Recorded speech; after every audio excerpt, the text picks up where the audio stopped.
জাতীয় শহীদ মিনারের সমাবেশে যোগ দিতে গিয়ে গণ অধিকার পরিষদের মুখপাত্র ফারুক হাসানের উপর হামলার তীব্র নিন্দা ও প্রতিবাদে লক্ষ্মীপুরে গণ অধিকার পরিষদের ব্যানারে বিক্ষোভ মিছিল বের করে।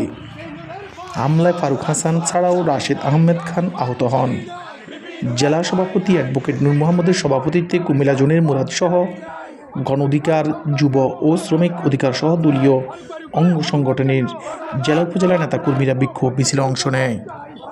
তারা হামলাকারীদের দ্রুত গ্রেপ্তার করে শাস্তির আওতায় আনার দাবিতে এই বিক্ষোভ মিছিল বের করে শনিবার সন্ধ্যায়।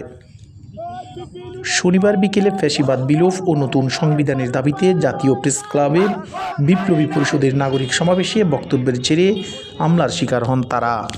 অধিকার পরিষদের ছাত্র, যুব এবং শ্রমিকের নেতৃবৃন্দ আপনারা জানেন এবং লক্ষ্মীপুরের মানুষ ইতিমধ্যে সামাজিক যোগাযোগ মাধ্যমের মাধ্যমে আপনারা দেখতে পেরেছেন যে গণ অধিকার পরিষদের কেন্দ্রীয় নেতা ফারুক খানের উপর সন্ত্রাসীরা হামলা করেছে। বাংলাদেশ যখন একটি বৈষম্যহীন রাষ্ট্র পরিচালনার দিকে এগোচ্ছে, তখন একটি অপশক্তি যারা এই বৈষম্য বিরোধী কাজ করছে, বৈষম্যহীন রাষ্ট্র প্রতিষ্ঠার জন্য যারা সোচ্চার, সেই আমাদের ফারুক ভাইয়ের উপর তারা হামলা করেছে। আমরা মনে করি যারা আজকের এই ঘটনায় হামলা করেছে তারাই ফ্যাসিস্টের দোসর।